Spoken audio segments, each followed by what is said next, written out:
Greetings, happy warriors, and thank you so much for being part of the Rabbi Daniel Lapin Show, where I, your rabbi, reveal how the world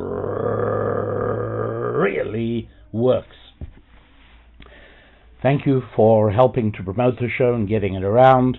Thank you for subscribing to the podcast if you've already done that, and if you haven't, well then please do take care of that as soon as you possibly can. And remember that what we talk about on the show is trying to bear in mind that the more that things change, the more we need to depend on those things that never change. And something that never changes for me is my enthusiasm for puzzles, paradoxes, and mysteries. And I'll tell you why it is. Because resolving them helps me get better at understanding how the world really works. There was a wonderful British writer called G.K. Chesterton. And one of the things that he's known for is a wonderful book in which he called Why I Am a Catholic. And in that book, there's a paragraph that I copied out and kept on my wall. And here it is. I want to read it to you. In the matter of reforming things, as distinct from deforming them, there is one plain and simple principle, a principle which will probably be called a paradox. There exists in such a case a certain institutional law, let us say for the sake of simplicity, a fence or gate erected across a road. The more modern type of reformer goes gaily up to it and says, "I don't see the use of this, let's clear it away." To which the more intelligent type of reformer will do well to answer, "If you do not see the use of it, I certainly will not let you clear it away. Go away and think, and then when you can come back and tell me that you do see the use of it, I may allow you to destroy it." What a terrific point. Before you banish traditions, before you get away and throw out customs and traditions and common practices, and before you do that, stop and ask yourself, what purpose did they serve? Why were they put in place in the first place? How did they come about? So that's G.K. Chesterton. The other part of his writing that I absolutely enjoy so much are his Father Brown stories. Father Brown is a Roman Catholic, a fictional Roman Catholic priest, but he's also an amateur detective. And G.K. Chesterton wrote 53 short stories about Father Brown and how he solved mysteries. And I enjoy them because Father Brown understands not just the body, but also the soul. He understands not just the physical, but also the spiritual. And so many mysteries about human behavior require us to understand the spiritual side. And that is why in our book, The Holistic You, integrating the 5 F's of your life, the 5 F's are not just the tangible physical ones like family and finance and fitness and friendships, but it's also faith. And that doesn't necessarily mean only faith in God, but it is the ability to see and understand things that are not visible, things that are intangible, the spiritual side of life, and understanding human motivation, understanding why people make the choices they make and make the decisions they make. One really needs a clear understanding of the spiritual. And so what Father Brown, through his creator, G.K. Chesterton, brings to the table is something that he has that the usual detectives do not, is this understanding of a spiritual reality which very often drives people's decisions and allows him to get a very good sense of what the criminal is trying to do and ultimately who the criminal is. And so some of the puzzles that I enjoy thinking about are, for instance, why is it that the same people in general who oppose executing murderers are very much also in favor of abortion rights, taking the life of an unborn baby? How do those things go together? What's the motivation? What's going on in somebody's mind? And before I go on to give you some of the other mysteries that can really be quite baffling, but which I will resolve during the course of today's podcast, I wanted to tell you about, number one, I wanted to tell you about subscribing, and number two, I wanted to encourage you to, if you are not yet a member of our Happy Warrior community, I want to encourage you to please become a member of the Happy Warrior community. And in order to express my appreciation to you for joining us, I have started providing a special bonus to the podcast. Additional information that is not available to the general public, but which is available to the Happy Warrior community. And lastly, I want to mention that, particularly at this time, we're all finding ourselves in discussions, sometimes debates, sometimes even arguments with family members, with friends, with co-workers, because the election is coming up very soon.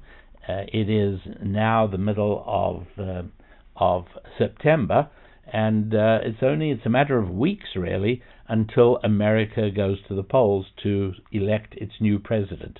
So there's a lot of talking, a lot of conversation, and you presumably have some clear thinking on where you stand and what you would like to see in America, and who among the candidates is most likely to move in the right direction and perhaps least likely to do damage. But it's a little hard sometimes to explain why that is to friends, relatives, co-workers. And so what we've done is we've put on special sale to make it available to you instantly. You can download it immediately. Is quite a number of resources that provide what I think of as the political perspective. Now, you will remember that politics is not something external. It always bothers me when rabbis or pastors say, "Oh, I don't talk about politics." Look, politics is the practical application of your most deeply held values. When you say, "Oh, I don't talk about politics," what you're really saying is, I'm frightened of offending people. I'm going to suppress who I really am, and I'm going to withhold my authentic opinions because I don't want to offend those with different opinions. Politics is real, and so, for instance, we have available on a very special discounted price the Tower of Power, which is a discussion of the 11th chapter of Genesis, the story of the Tower of Babel. What's it doing there? And how astounding it is to discover that socialism was not invented by Karl Marx. Socialism wasn't even invented by the Jacobins of the French Revolution. No, socialism is a dark desire deeply implanted in the hearts and minds and souls of human beings. God put it there.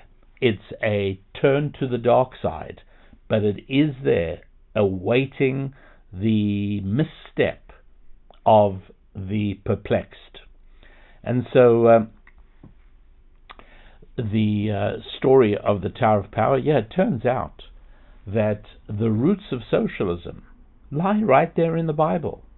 It's part of understanding human nature. There's something about that in the hearts of everybody, to the extent that government is largely made up of people who have figured out how to live on the sweat of other men's work. That's really what it is. You get to tax other people, you get to vote yourself lavish payments, generous pension plans, and unmentionable benefits without limit. It's wonderful. No wonder the size of government has grown. No wonder the proportion of the American population that is employed by government keeps growing and growing and growing. Who would not want a job in government? Whether or not you deliver work doesn't matter. You cannot be fired. It's great. It's it's a delight. It's comfortable to live on the work of other people. That desire has been around since the dawn of humanity. And it's explained in the Tower of Power. So when you talk to friends or relatives about the distribution programs of government, when you talk about how COVID was a means of taking money from the productive and distributing it to the unproductive, when you discover that the whole pharma industry and so much more in government is really there for the purpose of allowing a privileged elite to live on the backs of others. Much of the world of academia is like that. Much of the world of public education is like that.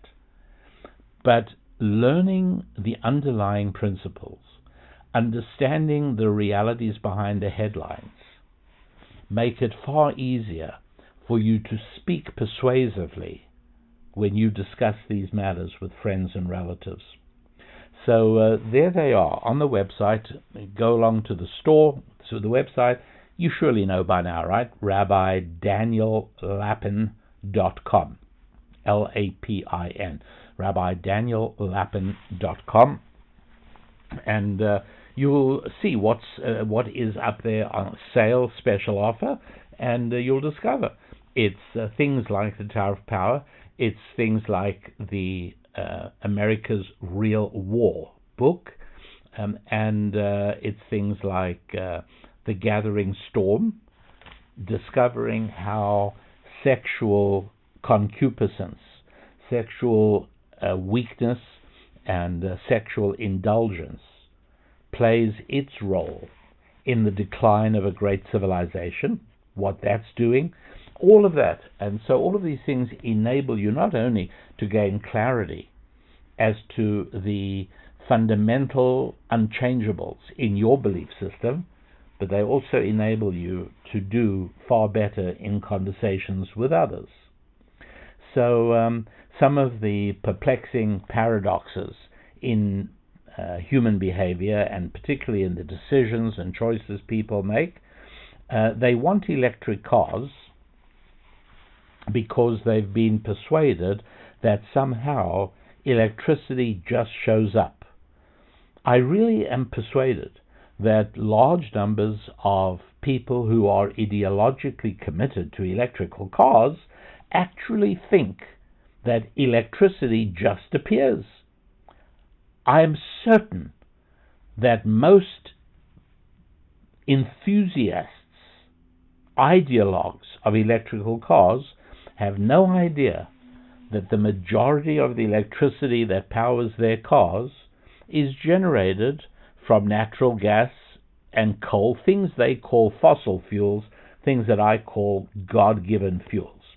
But in spite of all that, these same people who are eager to have everything switched to electricity and to have no God-given fuels burned, but they won't allow nuclear power. It makes no sense.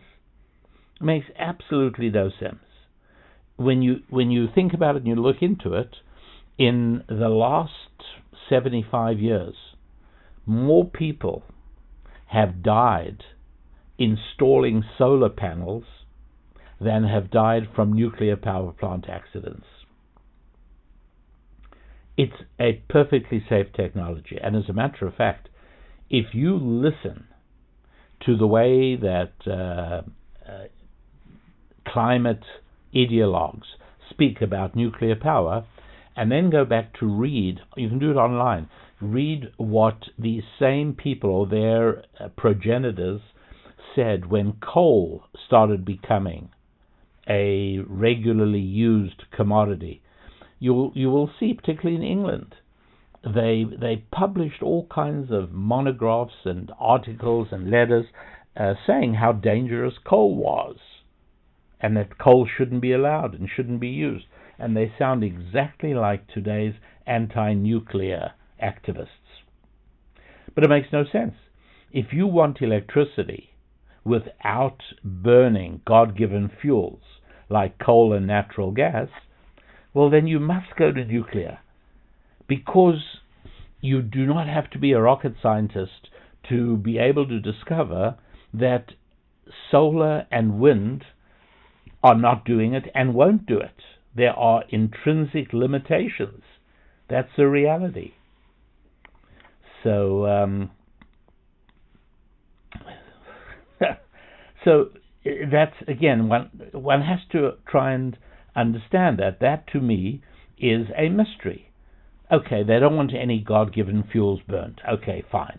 They're making an argument for carbon, in spite of the fact that more carbon in the atmosphere means things grow better and makes it easier and easier to feed the population. But no nuclear power at all. What's that all about? And again, when we solve this mystery, that will become clear. Or how about the sad Swedish sycophant Greta Thunberg, who is devoted to stopping climate change? But oddly enough, in the last few months, she has become equally committed to hating on Israel. Why? What's that about?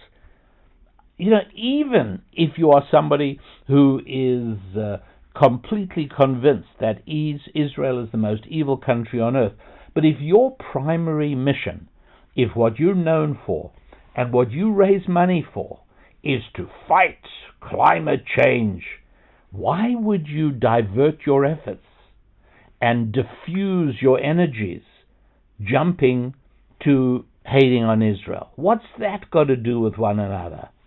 And again, this is a perplexing problem, but one which I, your rabbi, yes, I'm able to solve for you.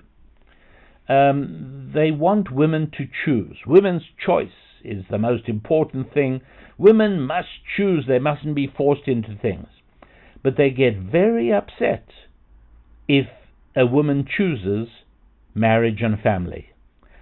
So what is it? Do you believe in women's choice, or is it that you only believe in women's choice if women choose the way you want them to choose?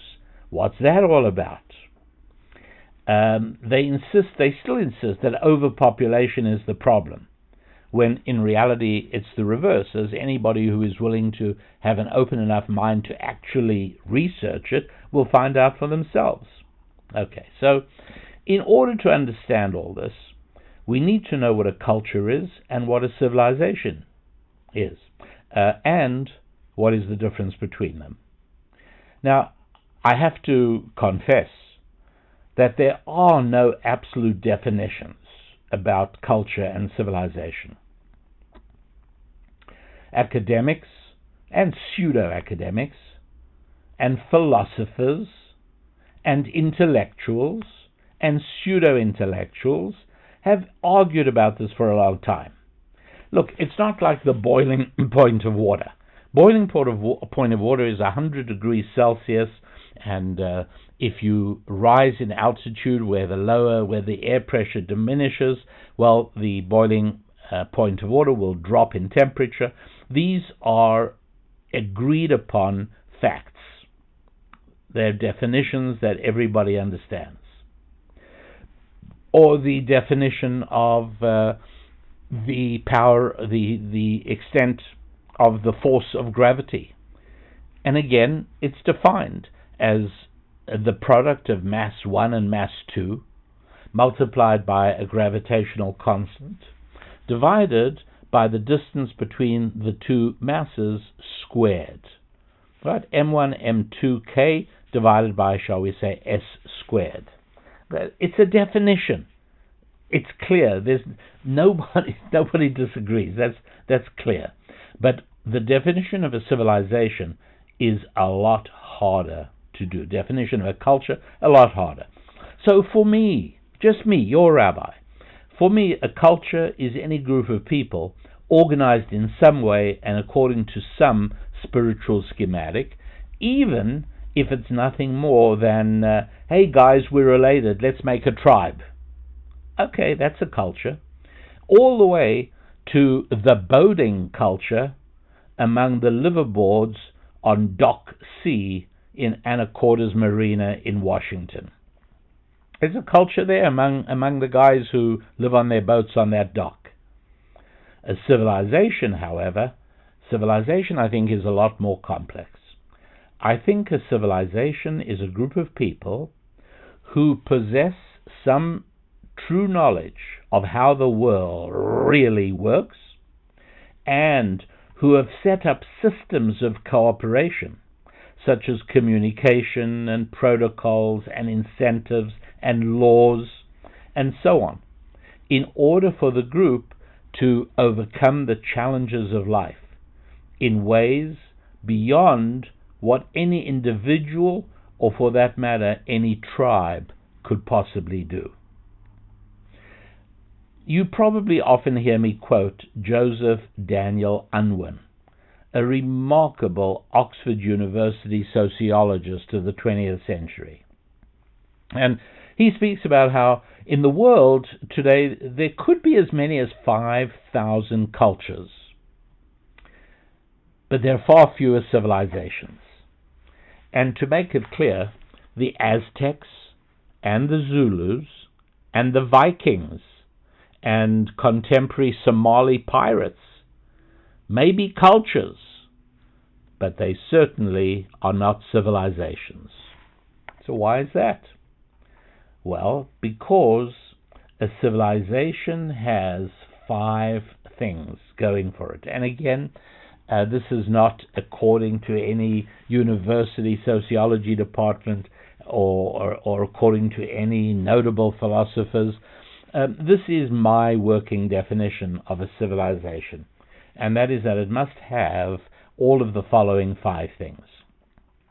Number 1, a stable system of money and an appreciation of economic enterprise that extends all the way to understanding that making money is not morally reprehensible, that our desire for money, and it's a strong desire, right? It's a desire that in many ways is strongest, because it is a desire that, unlike other appetites we have that are impacted to some extent by how much we indulge, right? For instance, if you eat a lot, then you want food less than you did while you were hungry.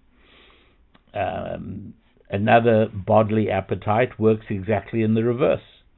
But money is the only appetite that works regardless of whether we have a lot or a little. You have a little, you still want money. You have got a lot, you still want more money. That's how we are created. Obviously, it is incumbent upon us to place the appropriate controls on all our appetites and desires, including money. But it is in the Old Testament, the Hebrew Bible, that we discover that economic enterprise and the use of money and the making of money is good and positive because it encourages human interaction, and it is an institutionalized way of us helping one another, all of us get the things we need. So I'll give you the things you need in exchange for money, as long as you'll accept that money back when I need some of the things that you make. And that's an abbreviated explanation of what an economic system is. And it is in the Hebrew Bible that we find hundreds and hundreds of verses devoted to how human beings interact economically. That is a very essential part of civilization. If a culture worked on barter and never acquired money, well, then it's not a civilization. I was right to call it a culture because of the role that money plays. As part of that whole idea is understanding that the earth is here for human beings, that we human beings are not interlopers on the earth, and we're not here to protect the earth at the expense of human beings. Obviously, we can't destroy, that's for certain, but using animals for medical research, as long as you minimize the pain inflicted on the animal, absolutely, there's not a question about it. Everything on the planet is here for humans. Human beings, we're the only creatures on the planet that make use of an external energy source.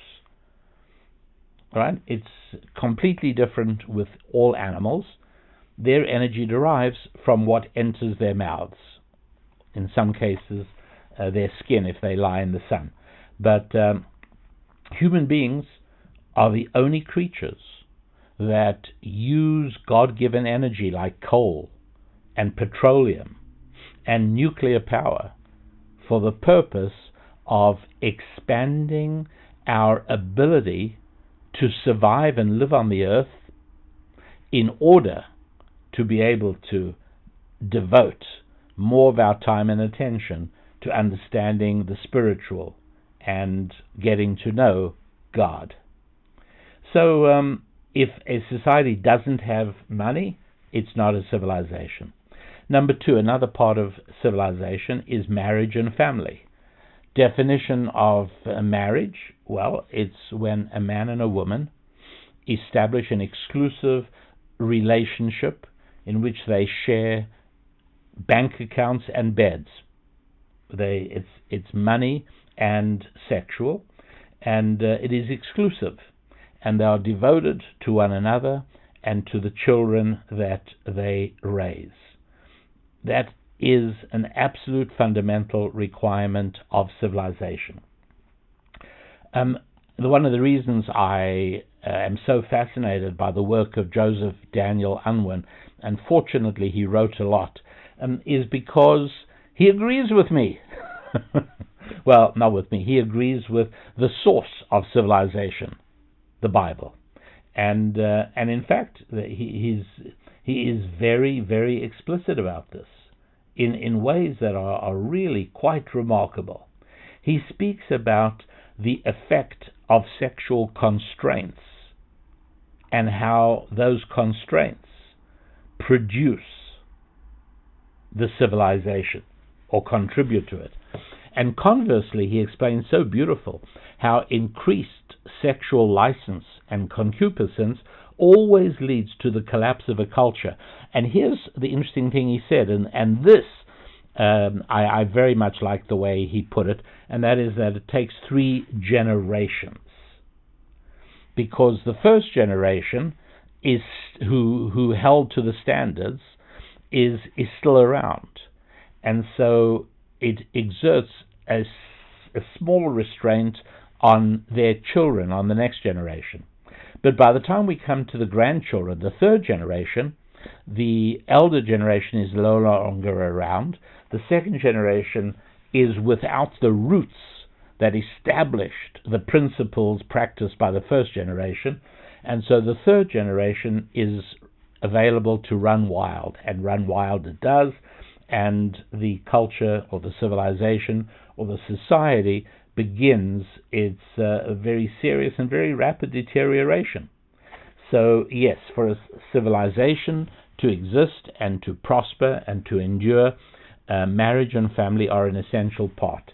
If you see marriage and family declining in that society, you should know that you are watching the sad signs of impending extinction. Number 3, all right, we've looked at economics, we've looked at marriage. The third requirement of a civilization is a balance between individual and community. So paying taxes is a community requirement. When taxes go too high, then community is taking precedence over individual. If there is a refusal to execute a murderer, it's placing individual over community. Because what happens then is the murder victim is no longer around, and the only person standing in front of you is the murderer, and he puts on his best Sunday suit, and he puts on a pair of fake glasses to make him look intellectual, and he stands in front of the court, and the court can't bring itself to give importance to the rights of the community. And all they see are the rights of the individual, and they start looking for excuses. It's his background, it's his poverty, whatever it is. And so execution and capital punishment begins to vanish, and again, a sad sign of extinction, impending extinction of that society. And number 4, violence is not a virtue. Now, again, biblical. You know, there are verses and verses and verses in the Hebrew Scripture talking about the punishment to be imposed upon somebody who uses violence, and it is seen as a virtue in barbaric groups and barbaric cultures and barbaric societies. Very much so, it is. And so, for a civilization to exist, prosper, and endure, there must be an ability to understand that ballots are better than bullets, provided those elections are fair and true. But the idea that violence is okay, and that a society loses the ability to punish violence, and again, sad to say, that is a symptom of a society's impending extinction. When violence is left unpunished, that is a problem. I must tell you, most amazing. This is relevant. Yeah, it is relevant. An amazing conversation. I found myself in the city of Baltimore, and there's a part of Baltimore where the African American population lives in right next to the Jewish population, and you know, by and large, pretty much all okay. There is a measure of crime, and it is not Jewish accountants mugging people by hitting them on their heads with their briefcases.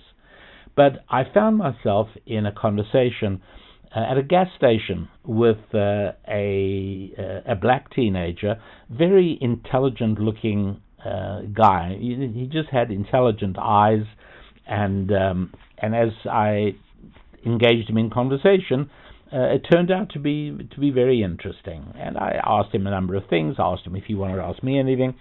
And one of the things I said to him is, what most surprises you about the Jews who live right over here? You know, you live on this block, they live on the next block. What surprises you most?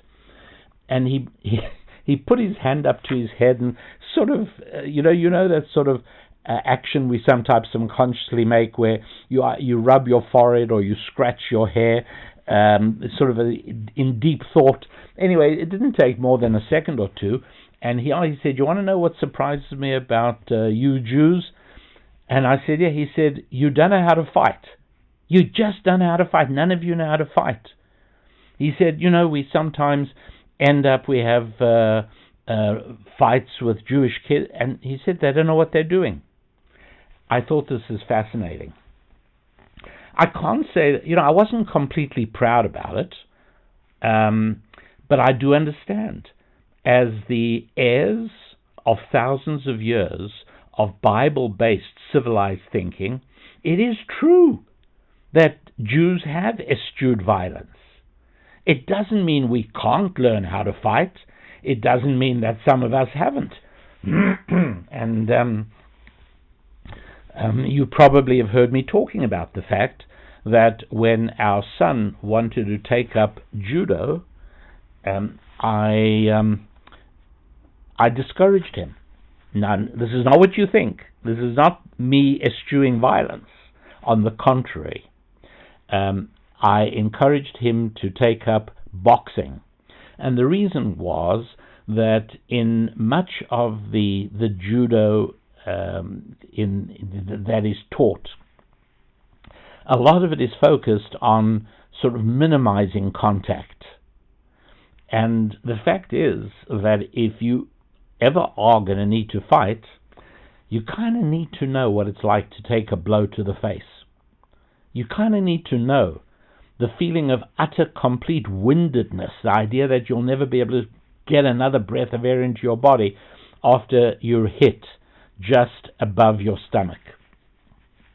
And so we said to our son, listen, we'd love for you to take up a martial activity, but we would like to recommend boxing rather than judo. And we will get you the best boxing instructor in Seattle, which is near where we were living at the time. And we did. We found Bob Jarvis, and I've spoken about him in the past, but I want to tell you more about Bob Jarvis in the bonus podcast, because Bob Jarvis was minus an arm and a leg, and yet he was the finest boxing instructor in the entire Pacific Northwest, maybe the West Coast. And we got him to take on our son, and our son learned to box. And yes, it does make a very real difference. But I want to tell you about this because it's a remarkable story of human indomitability.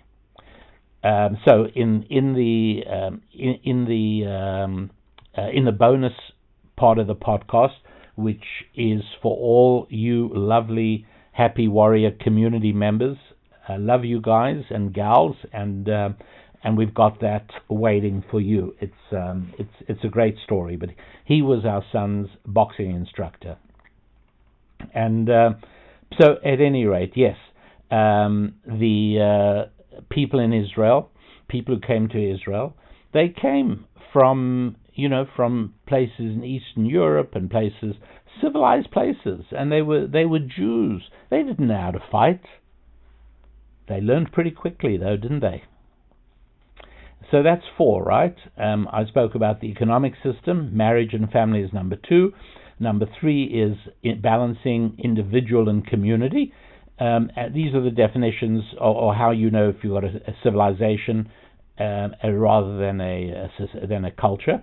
Number 4, violence is not a virtue. And number 5, God is higher than government. There's got to be something higher than government, or else you have a tyranny. For heaven's sake, we're seeing that. And so if you start off with something, imagine what the U.S. founders tried to do. They tried to make the people higher than the government. They tried to make the idea that it's a government of the people, by the people. It's the idea that government works for you, not that you work for government. And that's what they tried to do. And it lasted for a very long time. One of the great, great mayors of New York, he was LaGuardia. And it's a famous account. It happened more than once, where he walked into a government office, a city office of the city of which he was mayor in New York, and this was an office that serves the public, and he saw a city employee being less than fully courteous to a member of the public. And in one case, he saw that a city worker was wearing his hat while talking to the member of the public, and he knocked it off the guy's head with his stick because he was so emphatic. You work for these people. Don't you dare act arrogant towards them. Take off your hat and show respect to members of the public. They are your employers. This was Fiorello LaGuardia. Remarkable. This is how it used to be. And for a long time in the United States of America, there was something higher than government, namely citizens. But you see, that passed away. That vanished. And anybody today who has tried to get the attention of a government worker, with very few exceptions. You know, my most recent exception was employees on Amtrak. I took a train. I had a speech in New York, and instead of flying, I took a train. It was surprisingly pleasant. But what struck me was the goodness of the employees, and it makes a huge difference. So when that goes, when the idea that citizens are over government goes, you got a tyranny. And the only thing that can keep it operating is when God is over government. When the big G of God is more important than the little g of government. When God is seen as the source of real abundance, and government has extremely limited functions, as the founders dreamed, well, then that can work. And so this idea that God is higher than government, that worked in America, and it made America the greatest engine of prosperity and freedom that the world has ever seen. Think about it. But using my 5 measures of civilization suggests that it started to go downhill. The signs of impending extinction. The idea that God is higher than government, coupled with number 1, the economic enterprise, makes it clear that science and development and technology are part of God's plans for human development. And that's always been the case.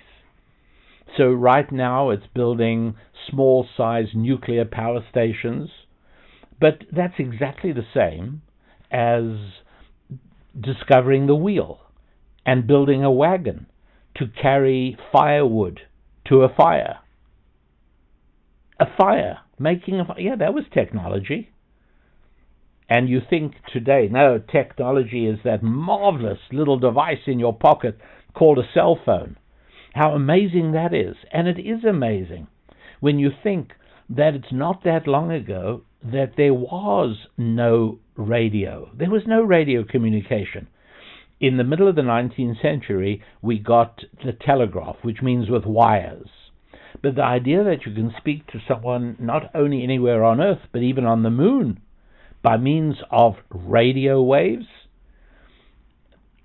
1850 was not known. 1870 wasn't known. There was being done on it. But Marconi, in the last few years of the 20th century, the last few years of the 19th century, in the 1890s, Marconi is making progress, and with great achievement, with lots and lots of hard work, Marconi managed to send a radio message for 1.5 miles. And at that time, one of the greatest scientific authorities, you know how people say, follow the science, when it says what they wanted to say, one of the greatest scientific authorities was a very decorated scientist in England called Oliver Lodge. He had stated unequivocally that by its very nature, the longest range that a radio message can possibly go is 1.5 miles. And so if Marconi was an ordinary guy, he would have said, look, Anthony Fauci told, oh, I don't mean Anthony Fauci, I mean Oliver Lodge told me that this is what the science says, and there's no point in me carrying on trying to figure it out because it's got a limit of a mile and a half. Well, it didn't take long before Marconi had pushed it to 10 miles, and then 20, and then by the time 1912 came along and the Titanic sank, the radio operator on the Titanic was not an employee of the White Star Line. He wasn't on the crew of the Titanic. He was an employee of the Marconi radio system. I'm 95% sure of what I just told you. It's going back in my memory, but I'm pretty sure I'm correct. And so in that short space of time, from 1890 to 1912, radio transmissions across the Atlantic are working. That's technology. And now here we are, a little more than 100 years later, and look what radio is today. This is technology. And if you like your cell phone, you should like nuclear power. And if you believe in science, you should remember that the secret of science is replicability and challenging. When Fauci used to say, this is established science, or when climate propagandists tell you this is established, don't you believe it. They are lying for their own purposes, which almost inevitably have to do with attempts to try and live comfortably on the sweat of your brow. Yes, in my view, much of the climate activism is a cash redistribution scheme. It's a way. Why? What? Am I crazy? No, I'm not crazy. It's very real. Because in order to make people willing to make sacrifices and to pay higher taxes, they've got to be inspired by a great and noble cause like saving the planet. Now you're talking. If you think about it, do you know how insane it is that people put up with stupid shower heads that send out a dribble of water? Do you know how insane it is that people put up with toilets that flush with about 3 cups of water that you've got to flush twice? Do you know how crazy it is that in many states of the United States, people are willing to go to the market bringing their own bags because somehow you are saving the planet by allowing the supermarket not to give you a bag to carry your groceries home in? Do you know how crazy it is to spend hundreds of dollars a night for a hotel and not have them change your linen or change the towels? Because by not laundering the towel and by having you reuse it, do you know what it's like taking a shower and drying yourself with a wet towel? But you should do that because it saves the planet. And yes, higher taxes? Sure. Look at what people in California are paying for electricity because it's to save the planet. And a lot of that is sheer tax because the government needs money to save the planet. Oh, yeah, right, I get it. And so all of these things are present in a civilization, and when you see these 5 things vanishing, then you know that the civilization is on its way out. And where does all this come from? Like I told you, each of these 5 things is rooted in Scripture, rooted in the Bible. Even the inspired founders of the United States of America, who came up with the separation of powers, and where do you think they got that from? Where do you think they got the idea? From that there's a legislature to create laws, and there's a judiciary to enforce the laws, and there is a president and executive to be in charge of it all. Where do you think that came from?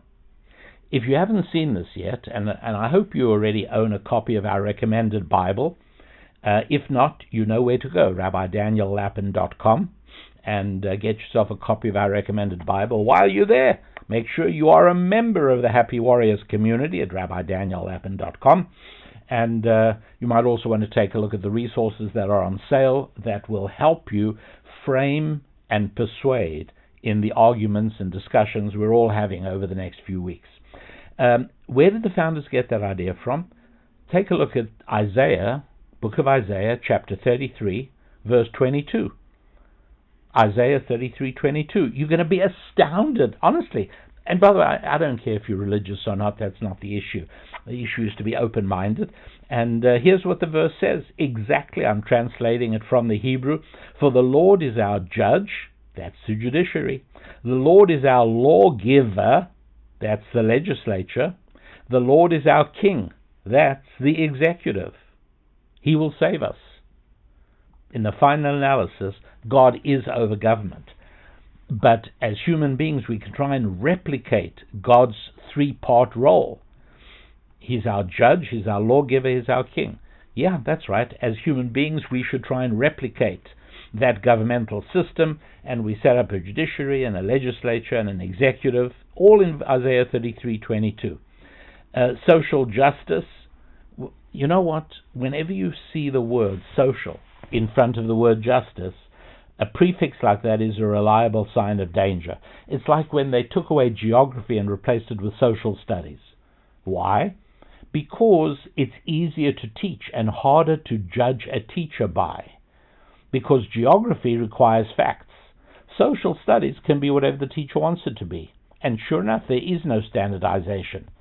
Social studies, today it's this, today tomorrow. When you see the word social, in front of study, it's bad. As a matter of fact, when you see studies in academia, it's bad, because there's no mathematics studies, there's just mathematics. There's no physics studies, there's no biology studies. It's just biology. But there's gender studies and racial studies and social studies. Yeah, bad sign when you've got these additional little words put in there. Social justice, no, the Bible says just justice. As soon as you put that prefix social on, it's now undefined, it's loose, it's flexible, and it's a doorway to tyranny, because government can decide that justice is anything that government wants it to be. For instance, on this question I mentioned earlier, capital punishment, people hate that, but they love abortion. Well, because having abandoned the 5 principles of civilization, they're not in favor of family, and they are not in favor of the biblical principle that the murderer must be executed. It couldn't be clearer in the Bible. Murderer should be executed, and there it is. Since they hate these foundational principles of civilization, they turn it on its head. They are in favor of taking the life of an unborn baby, but they're not in favor of taking the life of a convicted murderer. Yeah, that's exactly what happens. When you scrap the principles of civilization, downhill it starts going like a big snowball, gathering speed as it goes. How about they love electric cars, but they don't like God-given fuels like coal or oil or nuclear or natural gas? But they love that, but no nuclear, absolutely not. Technological development is bad. They don't want technological development in the area of energy. Why? Deep down, I'm not saying every anti-nuclear activist has sat down and figured this out, but you can figure it out. And that is that it's one of those things that makes humans unique. Foundational to a secular, anti-biblical, anti-civilizational worldview is the idea that we are nothing but sophisticated animals. And deep down on a level seeking philosophical consistency, woke activists do not want us to use energy. Not nuclear, not coal, not oil, not natural gas. Only something that doesn't really exist. Wind and solar, which will never do the job. And has huge problems associated with it. I'm sorry about the birds that are killed with windmills. I really am. But nobody matters. Doesn't matter, because all they want to do is take away the idea of human beings using energy. It's part of what makes us different from animals. And why does that sad Swedish sycophant Greta Thunberg, who should be working on stopping climate change, but she diffuses her energies and deflects her attention to hate on Israel? What's that about? Well, because at its root, this is a war on civilization. That's what it is. So, and civilization as I've tried to indicate, seeing these 5 foundational principles of civilization and how they all flow to humanity from a biblical origin. Yeah, of course she hates on Israel. Israel stands for civilization, and its enemies stand for barbarism. An example of which we saw so clearly nearly a year ago on October the 7th, 2023. That was barbarism against civilization. And yes, sad Swedish sycophant Greta Thunberg is in favor of barbarism rather than civilization. And you got to hate Israel, because Israel is living evidence that God and the Bible are real, because there's no other way to explain so much that's going on. The climate change ideology, and I use the word ideology or propaganda because it's the right word, right? I want you to think about this. When was the last time anybody tried to force you to accept that the earth is round? When is the last time somebody told you you are a round earth denier? Because the word denier has acquired such negative characteristics from the phrase Holocaust denial. So when was the last time somebody tried to force you to believe that the earth is round? It is. If you want to believe it is, that's great. If you're a nut job and you want to believe it isn't, good luck to you. Nobody cares. When is the last time anybody tried to force you to accept the gravitational formula? You got to believe in it. When was the last time anybody forced you to believe that the gravitational formula is m1m2k divided by s squared? I want you to believe that, and if you don't, you're a gravitational denier. No, nobody cares. What do they care about? Climate change? COVID? You know what? Evolution? You know why? Because those are all propaganda, not science. They may be, but if you prohibit questioning, then it isn't science. If you are forced to accept it, and your questioning can ruin your career, as it has for so many scientists, then that's not science. And so you just got to realize, climate change, yeah, it's not a science. Absolutely not. Yeah, they want women to choose, but they get upset if women choose marriage and family. They insist overpopulation is a problem when it's the reverse. Yeah, exactly. Because civilization emphasizes marriage and family, it sees that abundance comes from God and the God-given human ingenuity that makes things that we run short of no longer relevant, like whale oil or copper, because we don't run copper wires for telephones anymore. And so, yeah, God-given ingenuity takes away shortage. Population isn't the problem. And so if you are opposed to civilization, then you want women to choose career over marriage and child rearing. Sure you do. Why has no politician ever committed himself to what would be the highest ever tax rate, come what may? Wouldn't it be nice to hear politicians say, we assure you we will, no matter what happens, we will never raise taxes above 17% of your income, or whatever it is going to be. Because doing so would be immoral. We'll never do that. You citizens can rest assured. But you know that from the language politicians use when they call a tax cut giving you back, that means they assume that all your money is theirs because you are an animal working for the zookeeper or the farmer. No cow's ever said to the farmer, let's discuss how much of our milk you're taking. No, everything. And that's deep down what government philosophically believes about tax as well. That's right. So that is really the story of civilization, my dear happy warriors, and I am thrilled and delighted you could be with us. The website, rabbidaniellapin.com, and make sure you hear the bonus audio, the bonus podcast for Happy Warrior members, which will tell you a whole lot more, and you will be really astonished. I will tell you not only about Bob Jarvis, but also about some other individuals who achieve greatness in ways that, if we but know it, are open to each and every one of us. So until our next show, until our next podcast next week, I am your Rabbi, wishing you a wonderful week of climbing upwards and onwards in your family and your faith, your finances, your fitness, and your friendships. God bless.